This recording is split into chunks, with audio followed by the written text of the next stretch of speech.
If your business is a dumpster fire, or if you are growing a business really fast and you need to become a better leader, I am here today to bring you amazing leadership techniques and answers from Daniel Woodrum, the head coach at Early to Rise, our coaching program. I'm Craig Ballantyne from Early to Rise University, and Daniel is a father of 3, and some of his parenting advice is going to lead over to leadership, but it's going to change your business. Awesome. So Daniel, 3 kids. How old are they? 5 years old, 3, and 3 months old.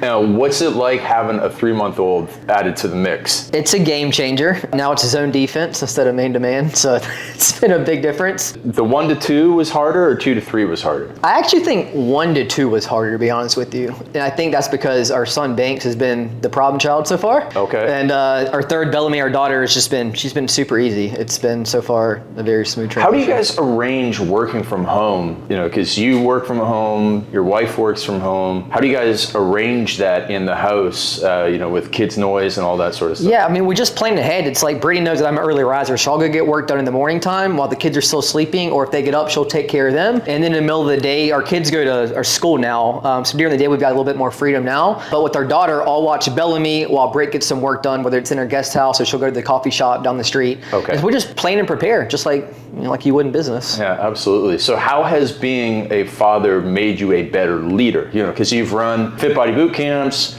head coach in our business, a father at home. How does being a parent or dad, make you a better leader? Yeah, it's a good question. I think a couple things come to mind. One is being more selfless. Some people might find this hard to believe, but I'm a very selfish person. Only child, raised by a single mom. Mm-hmm. She had her own business, so she worked a lot, so she was gone. So I always kind of did things on my own time, didn't have to share with anybody.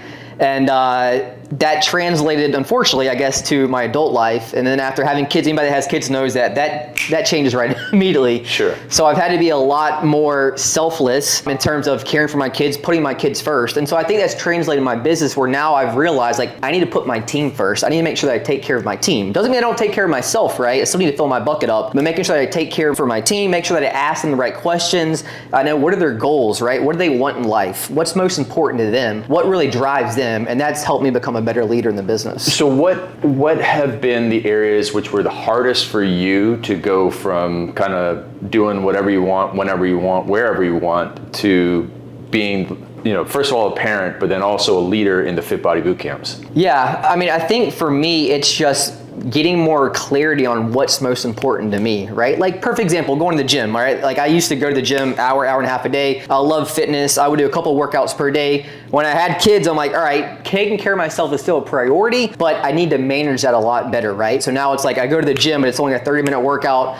So I've had to shift my priorities and make sure now that my kids are my top priority. And I still focus on what's most important to me, but I have to better manage it. Okay, so let's step back and talk about leadership. How do you define what leadership actually is? Yeah, it's a good question. I've had a couple people ask me that. I don't think I've ever been able to come with a clear definition, but 3 words come to mind when I think of leadership. So adaptability, accountability, and empathy. And so with adaptability, I think every effective leader needs to be able to adapt. So whether it's adapting to technology, adapting to industry trends, adapting to maybe things that you once didn't think that you needed to do in your business, but now you do because it's a different season of your business. And I also think it's important to be able to adapt to your team, right? Like, I think sometimes leaders think, oh, well, it's my way, my team members need to adapt to the way that I do things, the way that I want things to be done. And while I definitely think there's certainly truth to that, I have what I call a chameleon type of leadership, where I want to adapt to my team members. So I want to adapt to their personality. Again, what drives them? How do they like to be praised? How do they like to be criticized, right? Like, what type of feedback do they need? And so I think being able to adapt your leadership is extremely important, because that's going to drive everybody into one mission. That's going to help them feel more cared for.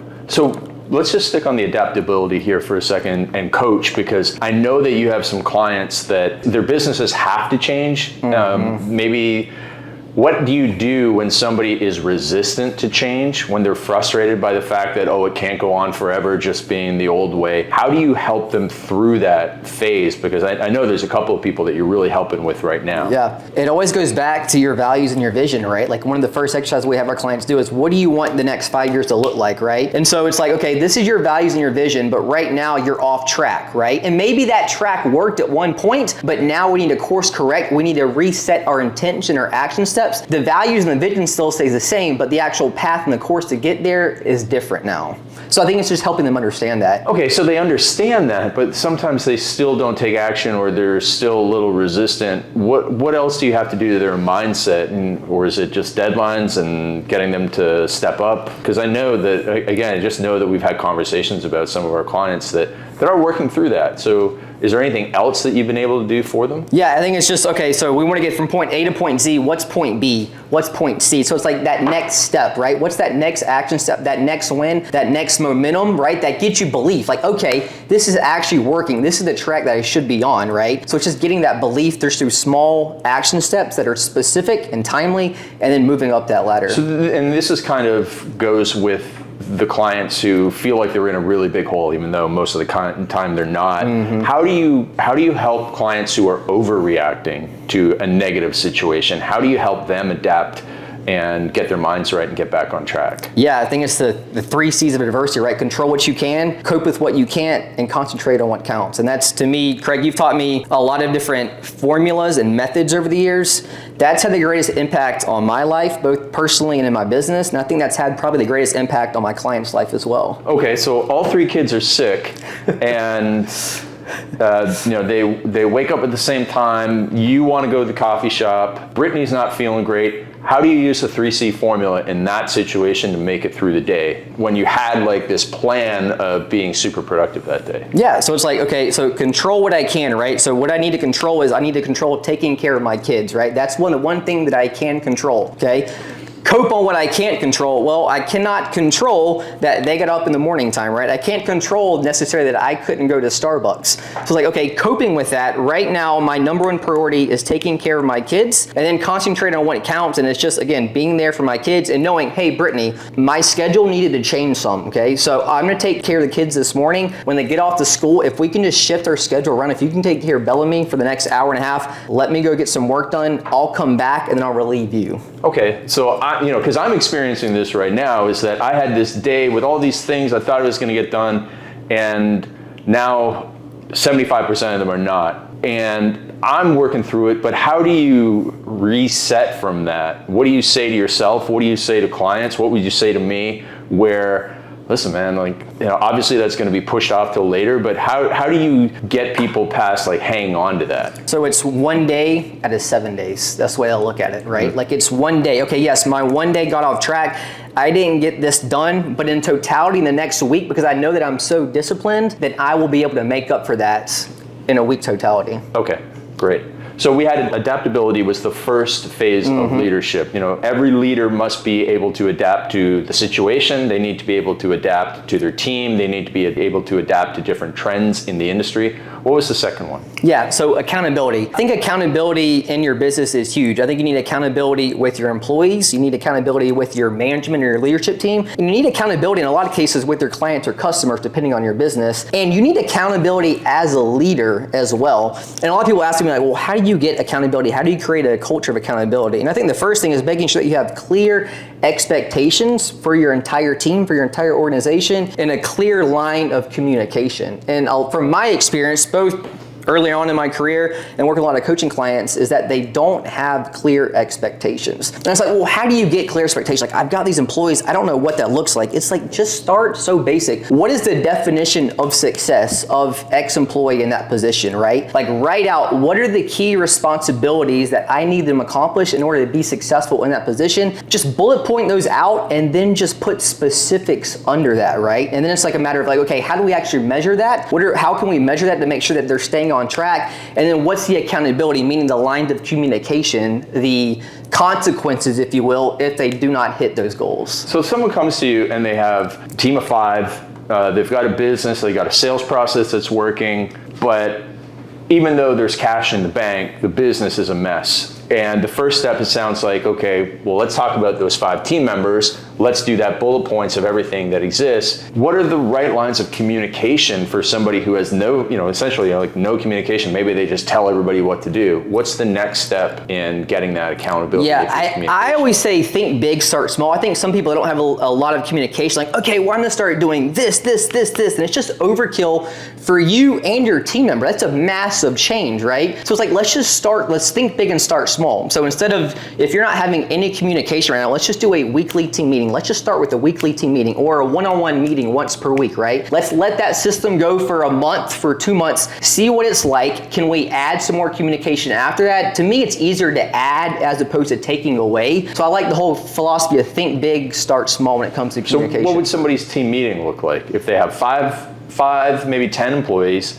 and they had never had a team meeting prior to that? How do you herd all the cats into this meeting, and how do you get this in a setup so that it doesn't lead to like a 3-hour meeting? How do we make sure that this is actually a good meeting? Great question. So one is you need to have a very clear agenda. So like with Early to Rise, we just have a Google Doc that's very clear. It's the same format every single time we run that weekly staff meeting. I suggest that you have a company, an opening message, if you will, right? Get like a rally cry behind everybody, right? Like, hey guys, here's the results. Here's the impact that we've made this week in the business. Then you're gonna go down and have everybody share what was their success for the week, what were their priorities, what were their KPIs, what do they need to get done that week in order to have a successful week. And the one thing, Craig, that you taught me many years ago, which is the most powerful thing, is who does what by when, right? So everyone is very clear by the end of that message, what is their responsibility and how are they going to accomplish that before the end of the week. All right, so let's slow that down, break it down again. Yep. So you as the leader start off with a message that everybody rallies behind. Yes. So let's say that I own a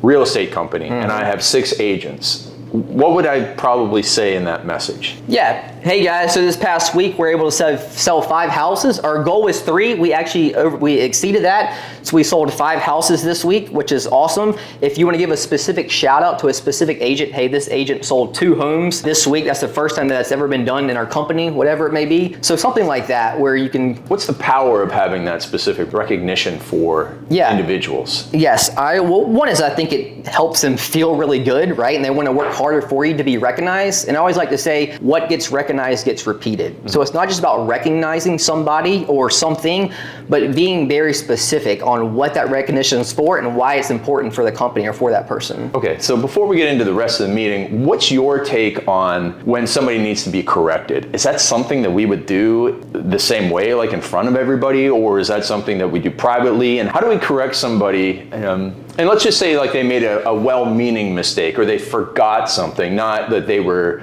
super negligent or really, really bad, like they were trying to sabotage or anything. That's probably a different message. But if somebody made a mistake, how do we correct that and make sure it doesn't happen in the future? Great question. I think one is it's reading the room. I do think there's times where you could give somebody constructive feedback if it's for the betterment of the company and everybody involved, right? If there's a teaching lesson in there that you feel could benefit everybody. But then also, like I know for myself, I've had some employees in the past in my gym business that I knew from experience that they did not handle public criticism very well, right? So you want to do that in private. Now, in terms of how do you give feedback if somebody just made an honest mistake, I think first it's taking extreme ownership. Hey, you know what? I clearly did not do a good enough job of explaining to you, how this should be done and why it's important. So for that, that's on me. But moving forward, we need to make sure and then lay down the action step. So it's not just about you pointing the finger at them. It's like pointing the finger at you saying, hey, I made a mistake. This is my responsibility. So I'll take ownership of that. But moving forward, this is how this needs to be done to make sure that mistake doesn't happen again. Okay, so back to the meeting then. We have this rallying cry, and then you said everybody shares their success stories. So what would that look like? Again, team of real estate agents, what are they saying there? Because I think a lot of people are like, what do you mean, share a success story? Yeah, it could be, so hey guys, I had an open house last week. I was able to, do this new marketing strategy. We had this big sign in the front yard that said open house, free drink inside, and it was able to draw in a lot of people. So something like that can just be very specific. That's going to help. Something that they would be proud of. Exactly, that they would be proud of. Okay, and then we actually do we go through those people one by one? Yes, it's best, especially if you have 5 people on, just go through them one-on-one. Each person has a chance to share. And then we go on to talking about, hey, these are the numbers I was supposed to meet, whether it was this many people at an open house or this many open houses or whatever it was. And then about going forward about what I'm going to do for the next what are week. your 2 or 3 priorities for the week? And I think one of those things that we made early on in our agenda is that we had people just list out the to-do list for the week. Just 2 or 3 priorities. What are the 2 or 3 priorities that need to be done that week that will make it a successful week for that person in that position? Okay. And then do you have a general discussion in the meeting as well? People want to bring stuff up? Yeah, typically you have a discussion section, and ideally you want to fill out ahead of time so that way everyone can prepare for it. Hey guys, we're having an issue with a client application form, so we're going to talk about it, and you can list out some bullet points and talking points. So that way, once you start the meeting, everyone is prepared. So it's not just you're not looking at an agenda the first time when you hop on. You've looked at it in advance. You need to make sure that your team knows that. Hey guys, fill this agenda out 24 hours before our meeting on Tuesday. Make sure also that you look at it ahead of time so that you can be well prepared for the meeting, so we get an effective meeting. Okay, so that's part of the accountability that we have there. Is there anything else in the accountability? We've got the team meeting, we've got accountability of the leader to themselves, the leader to the team members. Was there anything else that's really important in the leadership aspect with relating to the accountability? Yeah, I think, and this is a little bit off the accountability, but you do a weekly team email, Craig, and I have had so many clients implement this, and it's been a game changer. So you send yours at Early Rise every Wednesday. I send mine in the gym business every Friday. Oh, the weekly team email? Yes, the weekly team email, yeah. And it's just it's an email. It kind of takes the meeting that you had, and it's just in a written format, and it's just highlighting the wins for the week of the company. You can shout out somebody specifically if you like. Here's what we have for the upcoming week, and then some sort of client or customer testimonial. So that way everyone can feel like they're involved. It's just another great form of communication with your team. Got it. Okay, so we had the accountability and the adaptability. Yep. What was the third phase of the leadership? Empathy. Empathy, okay. Yeah, and I just think this is important because so many of your staff members are going through a lot of things, right, in their personal life. And while I think it's important to hold people accountable and they have a job to do, I also think it's important to be empathetic towards what's going on in their personal life. And that's why I think it's important to have conversations, learn about their family, right, learn about their lifestyle. And that way, if an issue comes up, you can help them through that, but you can also be empathetic and be there for them to help them through that personal decision, that personal issue that they're having. So walk me through a real world example where, somebody maybe was breaking up with their girlfriend or boyfriend or, death in the family or something where being empathetic made it better, and then maybe give an example of when you were younger and not so great at it that blew up in your face. Yeah, well, it's actually maybe start with that. Yeah, well, and it's funny you said the relationship thing because one of our coaches at our gym business, Maggie, had gone through a breakup.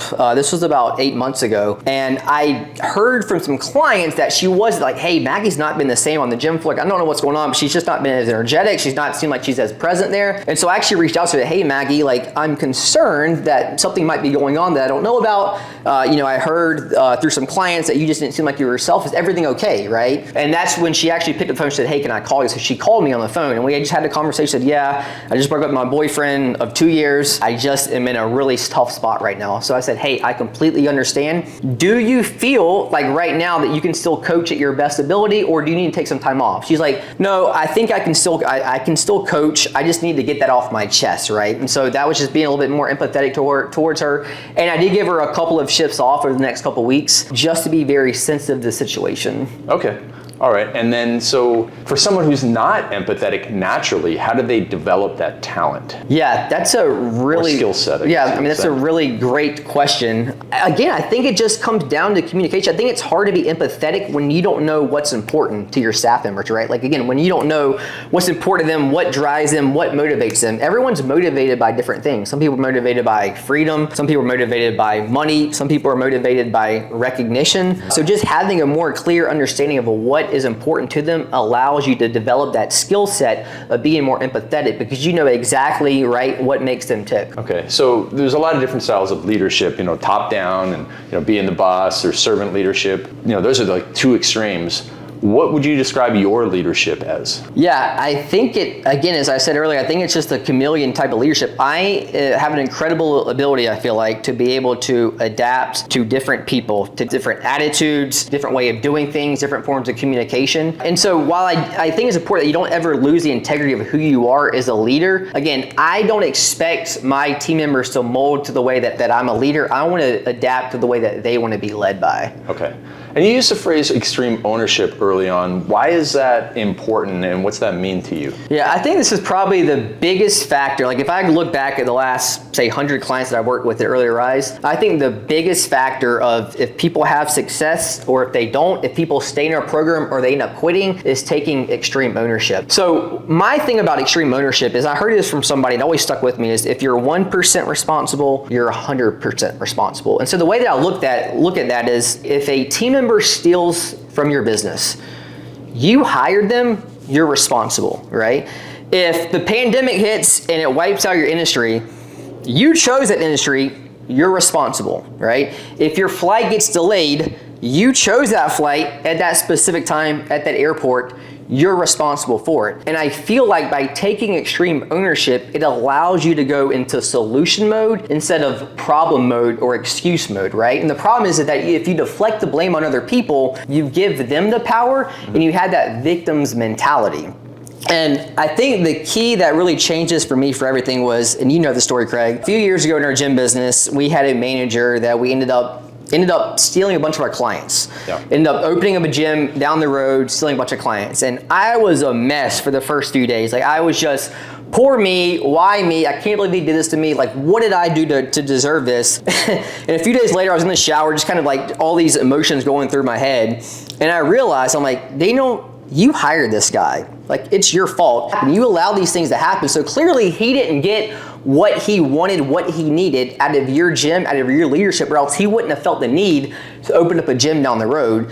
And so it's just like this moment of like power. I'm like, you know what? Like, you're right. I was fully responsible for that. So it allowed me to shift my attitude, to shift my mindset. Okay, I'm no longer the victim. Now I'm gonna actually, what can I do, right, to grow our business, to get those clients back? So I just started reaching out to those clients, like just not upset that they left, just being very understanding. Hey, just wanna see how things are going.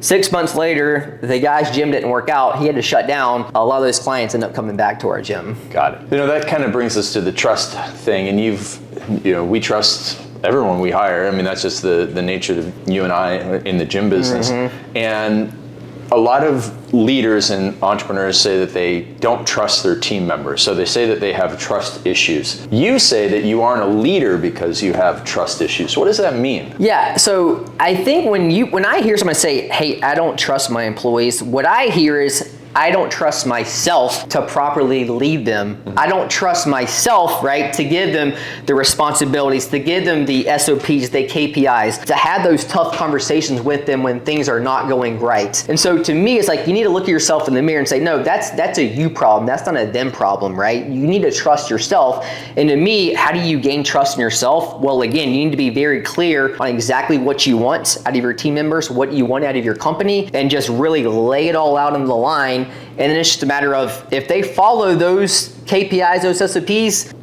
that's the trust right there. You built the trust with them. Why is it that they don't trust their team members? And if somebody doesn't trust their team member, why do they even have them still on the team? That's a great question. I think it's one of those things where if you've been burnt by somebody in the past, it's like, oh, well, everyone's out to get me, right? Like, everyone's out. I'm like, no. Maybe that person was out to get you, right? But not everyone is like that. So I think it's just important in being able to take each situation and isolate that situation on its own, and not just have this blanket statement of like, everyone's out to get me. I can't trust anybody in my company. I'm gonna bounce back to extreme ownership because I think I didn't ask a specific question, which is, how does someone develop extreme ownership? Because I'm sure that every client that has come in and you say, if somebody sticks around and is successful in business, mm-hmm. they have extreme ownership. Did they have that naturally in them, or are you able to help somebody develop that? And if so, how do you develop that in somebody? Yeah, I mean, I think some people naturally come into our program and, you know, maybe they've read Jocko's book on extreme ownership, or they've had practice with it before, but there are a lot of people that just have never had to take ownership before.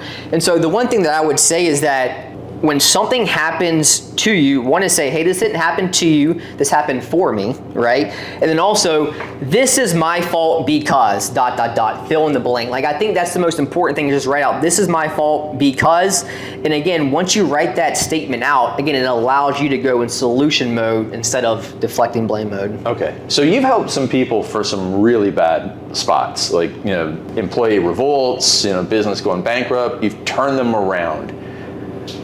Some of those people what they really need to do, first of all, before they turn around the machinery of the business is the machinery of the mind. What are your secrets? Because I've seen you do some absolute amazing mental transformations for people that I looked at it and I went, well, I feel bad, giving you this situation, Daniel. It's impossible, but you actually turn the impossible into possible. So how do you help people through the worst? Yeah, so I think number one is letting them know, and it seems so simple, but they're not alone. You talk a lot about Entrepreneur Island, right? And it's like, hey, like you're not alone. Like there are other people that have been through what you're going through. It might be a little bit different, right? But the scenario a lot of times is often the same, and they've been able to overcome that. So first of all, like you're not alone. You've got the support system in us at Early to Rise that will be able to help you get out of this. Another thing that I always tell people is if they're in the dumps, it's like, what is one win that you can accomplish a day? Like what is just one small win that you can accomplish? I actually had a call with a client named Jeannie today that you know, Craig. And again, she's going through a lot of stuff right now, a lot of struggles and obstacles. And I said, do you ever go golfing? She's like, yeah, I go golfing. I was like, are you a good golfer? She's like, no. I'm like, I'm not either. I said, but you always, every time I go golfing, when I play around in golf, I have that one shot that makes me come back the next time. Like I had that one good shot. It's like, what's that one small win? What's that one small thing that you can do today that's going to get you to come back tomorrow, right? Show up tomorrow. Like just show up, put yourself in a position to win and succeed, and good things will eventually start to happen for you. Okay, so you really have to get that mindset around one victory and then just building the momentum and motivation off it. Yeah, and then also like take care of yourself as well. Like oftentimes in business, right? Like we're always trying to take care of everybody else. Take care of yourself, right? Now, we always talk about earlier, I was like, get up, do your most important task for the first hour. Absolutely still believe in that, but you've got to be able to fill your bucket up as well. You got to be able to take care of yourself as well. And what I find is that most people, most entrepreneurs, they don't take care of themselves, and that just bleeds in their business. What are the easiest things that somebody can do to take care of themselves? If they're really, like, if they're very low in the self-care, category, what are some of the things that are going to give them quick victories that are going to make them feel better, that they're going to be able to parlay into something? Yeah, better? Great question. Gratitude journal. When you wake up, what are 3 things that you're grateful for? Go for a walk. You've heard me say a lot, Craig, especially like micro walks. Like take a 15-minute walk when the sun comes out. It just does something to you. It just puts you in a good mood. I always say you can't be in a bad mood, you can't be in stress when you're walking outdoors. Like I truly believe that. So gratitude journal, take a walk, and then also do something that you enjoy every single day. Maybe it's playing the guitar. Maybe it's, even if it's playing a video game for 15 minutes, you have to have the discipline and the boundary, but do something that you enjoy every single day. Okay. And then what's this 11 out of 10 hat all about? And how does this play into, coming back from tough spots and also play into your leadership? Yeah, great question. So the way that I view 11 out of 10 is 10 out of 10 is meeting expectations, right? And to me, it's like, we don't want you to just meet expectations. We want you to go above and beyond expectations, right? That could be in your marriage, that could be in your business, that could be your personal health. 11 out of 10 just means go above and beyond, right? 10 out of 10 is meeting expectations. We want to go above and beyond that. All right, so we've covered a lot here, and hopefully not putting anybody in a position of overwhelmed of where they are as a leader and where they want to get to with this information they provided. What are some of the quick start things that you would recommend? Let's maybe break it down in categories. So somebody who's a beginner, they've all of a sudden found themselves a leader of 5 people, maybe 3 people, maybe 7 people, way more people than they thought they'd ever lead, and they just are overwhelmed by it. What are the first 2 things that they need to do? Yeah, so first of all, I would say, I actually want you to write out your 5-year vision, because there's a strong chance they don't have a 5-year vision. Okay. What do you want your business to look like in 5 years, right? And go ahead and write it out like you've already accomplished it. It's December 24th, 2028. We're at our holiday party at my home. We've got 15 of our employees here. We just had a record-breaking year of $15 million. We also were just able to donate 5,000 toys for Toys for Tots. Like, just write it out as clear as possible, and that is going to, then you're obviously going to want to share that with your team as well, and that's just going to get everybody on the same page, make sure that everyone's rowing in the same direction. Okay. So that'd be one thing. Another thing is, if you're overwhelmed, I would say, let's just start with that weekly meeting.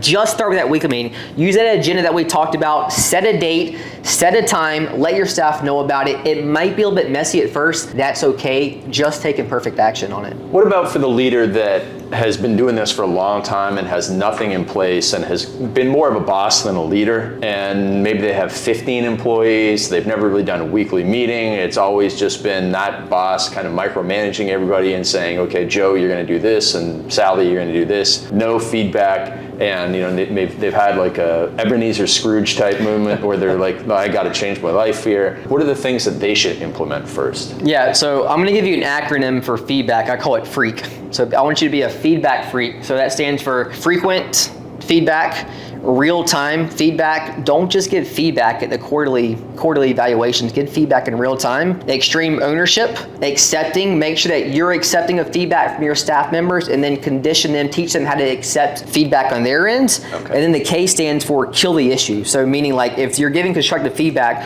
whatever that issue is, kill it as quickly as you can through clear action steps and accountability on the back end. Okay, break that down again one more time, just the acronym. Yeah, so feedback freak. So frequent, yep, real time, taking extreme ownership, as I said earlier. Hey, you know what? Perhaps I didn't do a good enough job explaining this. For that, that's my fault. But moving forward, here's what we need to do. Yeah. A is for accepting, so accepting the feedback. Like this is not a criticism on you. It's just a criticism on what we're doing, if that makes sense. Yep. And then K is kill the issue as quickly as possible. Okay, so they become a feedback freak, and then what's the second thing that they should do in that situation? Yeah, so the second thing that you need to do is, I also think it's important to ask feedback from your staff members. Like you do a really good job, Craig, of it, whether it's on the weekly team emails or weekly staff meetings, is asking feedback, whether it's asking feedback on a certain marketing thing, whether it's asking for feedback on a YouTube video that you shot. It could just be feedback, hey guys, this is the area that we're currently struggling with. I would love your feedback on how do you feel like we can make this better. And so asking for feedback as a leader, I think is extremely important as well. Okay, and then the third type of leader, someone who is in an absolute dumpster fire, So everything's going wrong, business is, almost falling off a cliff, but they're not quitting on it and they want to turn it around. What are the 2 or 3 most important action steps that they need to take and implement as a leader in their business? Yeah, so again, first thing I would say is, and I think this is important not just for you, but for your staff members, is condition your staff members to do a gratitude journal in the morning time. Like I think it's important that, because if your business is struggling, your staff feels that. They see it, they know what's going on. They might not know the numbers, but they can see they know what's going on. So I would just say have everybody do a gratitude journal, like encourage them to do a gratitude journal, tell them the reasons why it's important and how it could help them. Yeah. I would also say is I would actually just call what I call like an emergency meeting, if you will, right? Or a State of the Union. Hey guys, I know there's been a lot going on right now, and schedule that meeting out and just give them, hey guys, we have had a rough patch, but moving forward, here's the action plan that I see us getting through this. It's like a rallying cry to get everybody behind you, be very specific, who does what by when type of thing like that. And then the third thing I would say is just regular more communication overall. So whether that's like a weekly team email, I would recommend them starting a weekly team email. Yeah, absolutely. All right, man. So you've been a gym owner for 12 years. You've owned and operated 4 gyms. Now you've had, man, how many people have you hired? Oh, I mean, 100? Wow. Probably, yeah, I'd say between the 4 gyms. That's crazy. Okay, and now in obviously a leadership role here at Early to Rise as the head coach. If you could go back and give advice to, how old are you now? I'm 36. Okay. So let's say you go back 15 years to when you're 21 and you're just starting out, maybe you're still in school or whatever, but you're eventually going to become a leader. What words of wisdom would you say to that young man? Ooh, good question. Really good question. So I think I would first say that enjoy the process. They say like parenting, right? Like the days are long, but the years go by fast. I think the same thing is true in entrepreneurship. Like some of those days are a freaking grind, 11, 12, 13 hours per day, especially when you're just starting out. It's gonna suck in the moment, but just appreciate the moment. Know that, you always taught me, Craig, like this too shall pass. Tough times will pass if you just keep going, if you just keep showing up. So I'd say one is enjoy the process, enjoy the good and the bad. I would also say, I would tell that 24-year-old Daniel, like, remember the 3 C's of adversity. I'll say them again. Control what you can, cope with what you can't, concentrate on what counts. Well, he didn't know them. So he didn't know those, right? And then the third thing that I would say is that hire people that are smarter than you. Okay. Because I know when I first started out, maybe it was an ego thing, maybe I just didn't know any better at 24, but I just hired I hired people that I felt like I was smarter than, so I could control them, if that makes sense. And again, it wasn't maliciously, that's just I didn't know any better. And so now through the last 12 years of experience, I've realized like hire people that are smarter than me, especially in certain positions and certain areas of the business that I might not be as equipped to handle as they would. And what I think that does in terms of hiring A players is, one, it obviously is going to help you grow your business, but it's going to force you to be a better leader because the expectations are higher on their end as well as A players coming into your business. Well, that's why I hired you, man, to make sure that we had an amazing leader on our team and help me become a better leader. And I appreciate what you've done. So thank you so much, Daniel. You are the head coach of our coaching program here at Early to Rise. And if people want to follow you on Instagram? Yeah, Daniel_Lee_Woodrum. Awesome. Any other way to get a hold of you that would work? Daniel@CraigBallantyne.com. Awesome. Email me. Yeah, if you have leadership questions, please send them in. We would love to hear from you just so that we make better content in the future. Absolutely. And awesome, dude. So everybody, this is how you are going to improve your leadership. I'm Craig Ballantyne from Early to Rise Radio. Make sure that you go and hit me up on Instagram at @RealCraigBallantyne. And send me your leadership questions if you want me to pass them on to Daniel. And understand that no matter where you are in the leadership journey, that having the vision for the future is super important. Having that clear communication strategy, the weekly team email and the weekly meeting. You know, some people prefer one or the other. And then just having empathy and talking to your individual team members, knowing what matters for them. Being a leader is simple but not easy, Daniel. Amen. That's a good way to put it. Yeah, but it's obviously just being a good human. Absolutely. Yeah, absolutely. And a good parent. And a good parent. Yeah. Yes. Awesome. So if you have any parenting questions, go to Daniel, message him because he has more kids than I do. So I'll always go to him. He's a couple steps ahead of me. I'm good at changing diapers. In the leadership and the parenting and fatherhood. Awesome, Daniel. Thank you so much. Thanks, Craig. Appreciate it.